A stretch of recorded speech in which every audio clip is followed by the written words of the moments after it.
एकमात्र संकल्प ध्यान में, एकमात्र संकल्प ध्यान में, एकमात्र संकल्प ध्यान में। नमस्कार, आप देख रहे हैं दबंग दिल्ली और मैं हूं प्रिया। आपको बता दें कि यहाँ पर कुछ लोग बैठे हुए हैं जिनका कहना है कि हमको मिथिला एक राज्य चाहिए, इनको एक अलग से जो अभी का है वो बिहार में है, तो आप यहाँ पर जो है वो बैठे हुए हैं। मिथिला राज्य की मांग सदियों से है। मिथिला विश्व स्तर पर एक ऐसा प्रदेश है जिसने विश्व को ज्ञान दिया है, और आज की परिस्थिति ऐसी है कि वहाँ बेरोजगारी, गरीबी, मजबूरी, पलायन, बाढ़, शिक्षा, स्वास्थ्य सब लड़खड़ाया हुआ है। भारत के बड़े बड़े नेता जिन्होंने पता नहीं क्यों मिथिला को उपेक्षित दृष्टिकोण से देखा, मिथिला को नज़रअंदाज किया, अंडर एस्टिमेट किया, ये जो उन लोगों ने किया है उसी का परिणाम ये आंदोलन है। अखिल भारतीय मिथिला राज्य संघर्ष समिति ये इसीलिए ये आंदोलन खड़ा कर चुकी है। और एक अंग्रेजी में बात कहना चाहूँगा, on where the shorts of where the necks, मतलब तलवारें चल रही थी, गर्दनें कट रही थी। ये आंदोलन आज से नहीं है, बरसों से चल रहा है। तो इसमें सबसे बड़ी बात यही है कि ये आंदोलन ख़त्म नहीं होने वाला है जब तक मिथिलावासी को मिथिला राज्य नहीं मिलेगा। और जब तक मिथिला राज्य नहीं मिलेगा, वहाँ के लोगों की आर्थिक, राजनीतिक, सामाजिक, सांस्कृतिक, धार्मिक, आध्यात्मिक तरक्की नहीं होगी। वहीं के थे अयाची मिश्र जिन्होंने 1.5 कट्ठा बारी में उन्होंने जीवन यापन किया। वहीं के मंडन मिश्र थे। भारतीय इतिहास में तो ऐसे लोग हैं जिसको एक दृष्टिकोण से नहीं, आध्यात्मिक दृष्टिकोण से सर पे रखा जाता है। वहाँ के मिट्टी को टीका लगाया जाता है। वहीं पे हमारी सीता माँ पैदा हुई थी। आप जो है वो देश के साथ साथ विदेश में भी घूम रहे हैं, क्या हुआ, क्या जो है मिथिला भाषा आपकी विदेश में देखने को मिल रही है? एक आदमी घर में जाकर के अपने पास पड़ोस के हर 5 घर में एक ईपीएस का मेंबर है। आप देखेंगे, बताइए। जनक जनक जननी अवनी रघुनंदन प्राणेश, देवर हमर लक्ष्मण छथि, मिथिला हमर देश, मिथिला हमर देश। हम पूर्व से हमर मिथिला जे अछि से 57टा जनक मिथिला राज्य देशक राजा भेला हन। हम पुनर्मिथिला राज्य मांगि रहल छी, आर्थिक आज़ादी के लेल, सामाजिक आज़ादी के लेल, शैक्षणिक आज़ादी के लेल, राजनीतिक आज़ादी के लेल, भाषाई आज़ादी के लेल, एजुकेशनल आज़ादी के लेल और इंडस्ट्रियल आज़ादी के लेल, बाढ़, सुखाड़, बिजली का स्थायी निराकरण के लेल एकमात्र हमरा मिथिला राज्य चाही। और हम भाषाई आधार पर मिथिला राज्य चाहे छी, तें हम नारा दै छी जे एकमात्र संकल्प ध्यान में मिथिला राज्य हो। संविधान में जनगणना में मैथिली, संविधान में मैथिली, भीख नहीं अधिकार चाहिए, हमरा मिथिला राज्य चाहिए। हम आई जीएसटी टैक्स दै छी। पिछले साल आप जुलाई में जो आपकी संख्या यहाँ पर देखने को मिल रही थी वो ज़्यादा थी, अब धीरे धीरे हर बार कम होती जा रही है, क्या ऐसे ये मिथिला ऐसे मिलेगा? हम अहाँ के अंतिम बात कह दै छी। 24 में चुनाव भ रहले हन, हमरा एम्स भेटल छलै, ओहो एम्स वापस आबि रहल हन। हम एकटा development of all round development of Mithila के लेल हमरा चाही मिथिला राज्य। यदि मिथिला राज्य एहि पार्टी के एजेंडा में रहते, ओकरे हम कहबे मिथिलावासी 8.5 करोड़ जे से जकरा मिथिला राज्य के एजेंडा नहीं रहते, जकर इलेक्शन मैनिफेस्टो में मिथिला राज्य नहीं हेते, ओकरा वोट नहीं देवे। लगभग 7 मिलियन जो है वो मिथिली भाषा बोल रहे हैं पूरा देश में। हमारे मिथिला, हम मैथिली में बात सके छे, लेकिन जान के हिंदी में बोलते हैं जिसे पूरा देश जाने। देश के विभिन्न राज्यों में, चाहे वो दिल्ली हो, मुंबई हो, कलकत्ता हो, मद्रास हो, हमारे मिथिलांचल के लोग वहाँ बसते हैं।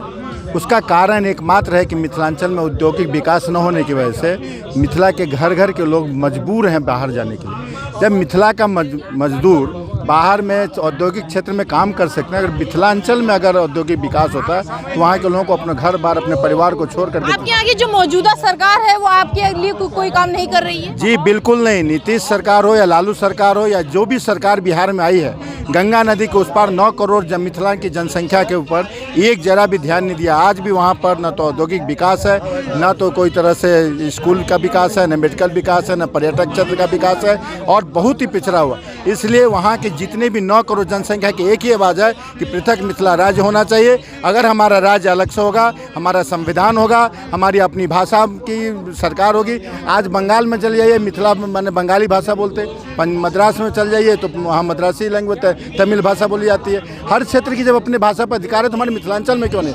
हमारा मिथिला राज्य हमारा अधिकार है, हम अपना मिथिला राज्य लौ कर रहब। और संपूर्ण भारत में जहाँ जहाँ हमारे मैथिल भाई बहन छथि, जते संगठन है, हम सबसे आग्रह करब कि आओ और एक मंच पर हम सब मिथिला राज्य के लड़ाई लड़ी, और दिल्ली से लऽ कऽ पटना तक गांव के एक एक जन के आवाज़ जैसे एकटा छै मिथिला राज्य होगा। सरकार जो है वो आप लोगों को क्या वंचित कर रही है सारे नियम कानून से, सारी सुख सुविधाओं से? सरकार की इतनी ताकत नहीं है जो हमें वंचित कर दे, क्योंकि हम डेमोक्रेसी में हैं, प्रजातंत्र में। हमारे एक वोट का अधिकार उतना ही है जितना कि दूसरे प्रदेश के लोगों का है। तो वो वंचित का मतलब ये नहीं है, उपेक्षा कर रही है। जो हमारा उत्थान होना चाहिए, माने होता है ना, आपको 100 नंबर मिला तो बहुत अच्छा सही है, आपको 4 नंबर दिया गया तो ये गलत है। तो वही है, उपेक्षा ही है। हमें जो मिलना चाहिए हमें नहीं मिल रहा है।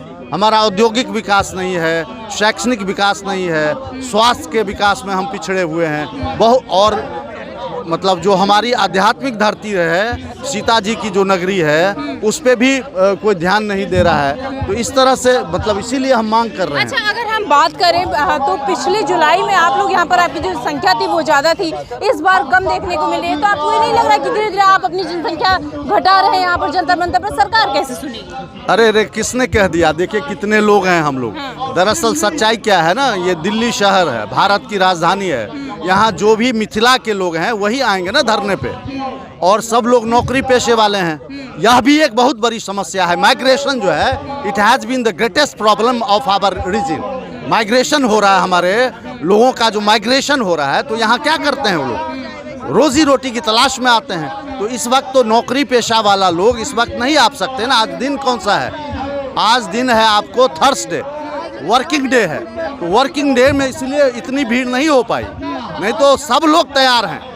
एक आवाज़ पर पूरी मिथिला के लोग, पूरे धरती जितनी मिथिला की धरती है, सब चाहते हैं। एवरीबडी वांट्स ए सेपरेट। क्यों आप लोग जो है वो अपने राज्य को अलग चाहते हैं? इसलिए चाहते हैं कि वहाँ पे अभी भी रोजगार की सुविधा नहीं है। सरकार जब बिहार सरकार को जो फंड भेजती है मिथिला के नाम पे, अगर बिहार के 100 रुपया आता है तो मिथिला को मिलता कितना है? 75% चला जाता है अपने को वहाँ पे मगध में। 75 चला जाता है। हाँ, और 25 में मिथिला बैठी रह जाती है। 100 रुपये 25 रुपये। 25 रुपये क्या करेगा? क्या नंगा नहाएगा? क्या निचोड़ेगा? क्या? ऐसी स्थिति के कारण आज 100 वर्षों से चला रहा धरना प्रदर्शन। हम लोग पहले सोचते थे कि बिहार को इसी को इतना डेवलप करे जो मिथिला राज्य की मांग ना करे। हम लोग ये भी चाह रहे, लेकिन जब आप क्षेत्र में जाइएगा, आप जमीन पे जाइएगा, जब आप लोगों को रोजगार से वंचित रखा जाता है, सारी चीजें नहीं दी जाती है, फैसिलिटीज, तो ये आप अपने राज्य सरकार से कहिए, उनकी समस्याओं को वो समाधान करेंगे। बिल्कुल, हमने बहुत मांग किया है, उनको भी पता है, वो भी हमें समर्थन कर। जितने भी बड़े लोग हैं, नेता, सामने नहीं आते हैं, लेकिन हमें बोलते हैं कि नहीं होना चाहिए। जनसंख्या के आधार पे कर ले, जाति गणना के आधार पे कर ले, हर चीज़ को आप एक पैरामीटर में लाएंगे ना तो आपको लगेगा कि नहीं मिथिला राज्य। ग्रेडसन ने लिखा था बहुत दिन पहले कि मिथिला राज्य बनना चाहिए। आज हमको नेपाल को दे दिया गया हमारा डिस्ट्रिक्ट। आज वो रहता हमारे पास, फिर भी हमारे पास इतना है कि हम राज्य बना सकते हैं। संविधान की 8वीं सूची में मिथिला जो है वो भाषा दी गई है, लेकिन आप लोगों को अभी तक नहीं मिले हुए। मिथिला भाषा नहीं दी गई है। संविधान की 8वीं अनुसूची में हमारी भाषा है मैथिली और हमारी लिपि है मिथिलाक्षर। उसको माननीय अटल बिहारी वाजपेयी के सरकार में उसको सम्मिलित किया गया था। हमारी जो मांग है मिथिला राज्य की, वो केवल भाषाई आधार पर नहीं है। क्योंकि भारत सरकार ने संकल्प लिया हुआ था, जो पहली भाषा कमीशन बनी थी, जब बी श्रीरामुलु नाम के एक आदमी थे, उन्होंने जंतर मंतर पर ही आत्मदाह कर लिया था। उसके बाद नेहरू जी डॉक्टर वापस आते हैं। आप ये बताइए कि लगातार जो आपकी संख्या, अगर हम बात करें पिछले जुलाई की, तो आपके यहाँ पर लगभग 500 जो लोग थे, आज कम है, आने वाले जुलाई में और कम होंगे, तो ये तो धीरे धीरे एकदम आपका स्तर घटता जा रहा है ना? नहीं, ये तो एक सतत प्रक्रिया है। आप संख्या की बात करेंगे, ये एक सतत प्रक्रिया है। ऐसा नहीं है कि ये कोई पहला कोई कार्यक्रम है। हमारा रूटीन कार्यक्रम है कि लोकसभा का जब कभी भी कोई सेशन शुरू होता है, उसके पहले दिन हम लोग यहाँ पर बैठते हैं। आपने जो भीड़ देखी होगी वो किसी और कार्यक्रम की भीड़ है। यह जो कार्यक्रम है, ये हमारा रूटीन कार्यक्रम है। आगे जब शीत सत्र आयोजित होगा, उसके भी पहले दिन हम लोग आपको यहाँ पर दिखेंगे। यह बात है, इसको आप भीड़ से मत जांचिए। इसका मतलब यह है कि लोकसभा के प्रत्येक सेशन के पहले दिन हम लोग यहाँ पर बैठते हैं। ये हमारा रूटीन कार्यक्रम है। अपने राज्य सरकार से तो आप कुछ कह नहीं रहे हैं, केंद्र सरकार से लगातार आप अपील कर रहे हैं। इसलिए क्योंकि भारत के संविधान में नए राज्य बनाने की जो प्रवृत्ति है, नए राज्य बनाने की जो प्रक्रिया है, अधिकार है, वो केंद्र सरकार के अधीन आता है। उसमें राज्य सरकार का लेकिन नया राज्य तभी बनाया जाएगा ना, जब आपकी समस्याओं को आपकी राज्य सरकार नहीं कर पाएगी, उसकी समस्याओं का समाधान नहीं कर पाएगी। तो हमारे समस्याओं का अभी तक तो कोई समाधान नहीं हुआ। अगर समाधान होता तो आप तो जर्नलिस्ट हैं, आपको पता होगा कि नीति आयोग का जो पिछले वर्ष रिपोर्ट आया है, 729 जिले हैं पूरे देश में, उसमें से 20 सबसे निर्धन जिले, जो सबसे गरीब जिले हैं, वो किस क्षेत्र के हैं? वो हमारे ही क्षेत्र के हैं, मिथिला क्षेत्र के हैं। 729 देश में जिले हैं, उसमें 20 सबसे जो गरीब जिले हैं वो हमारे क्षेत्र में आते हैं। अगर बिहार सरकार ने काम किया होता तो यह स्थिति क्यों होती कि पूरे देश के सबसे निर्धन लोग हमारे क्षेत्र में रहते? बिहार सरकार ने हमारी संपदा पर, हमारे संसाधन पर, हमारे अधिकार पर कब्जा कर लिया है। 100 में 66 लोग हम लोग हैं, तो 100 रुपये में 66 रुपया खर्च होना चाहिए मिथिला में, लेकिन वो खर्च होता है केवल 23 रुपये। सरकार कह रही है कि हम सबका साथ सबका विकास कर रहे हैं, सबको साथ लेकर चल रहे हैं। जी, सरकार कह रही है, लेकिन हम लोग जो अभी भी वंचित है ना, हम लोग को नहीं ध्यान दिया जा रहा। हम लोगों पे अभी भी हम लोग गरीब गुरबा लोग पे ध्यान नहीं जा रहा। बड़े बड़े लोग जो होते हैं ना, वो लोग हमारे जो वहाँ के ज़मीनी स्तर के जो लोग होते हैं, हमारे जो दलित लोग हैं, उन पे अभी भी आज के अत्याचार हुआ जा रहा है। तो क्या बहुत तरह का सोचिए, अब उसको ना मिल रहा है रोजगार, ना मिल रहा है उसका शिक्षा मिल रहा है सही, ना उसको स्वास्थ्य की लाभ मिल रहा है। जितने भी सरकारी यंत्र अभी भी उनके पास नहीं पहुंचाया जा रहा है। इस वजह से हम लोग जो है सो मिथिला राज्य की बात कर रहे हैं। क्या मैसेज देना चाह रहे हैं? हमने तमाम उम्र अकेले सफ़र किया, हम पर किसी खुदा की इनायत नहीं रही। अभी तक हम लोग खुद अपने बल से ही जी रहे हैं। सरकार बहुत ज़्यादा हमारे लिए कुछ नहीं कर रही।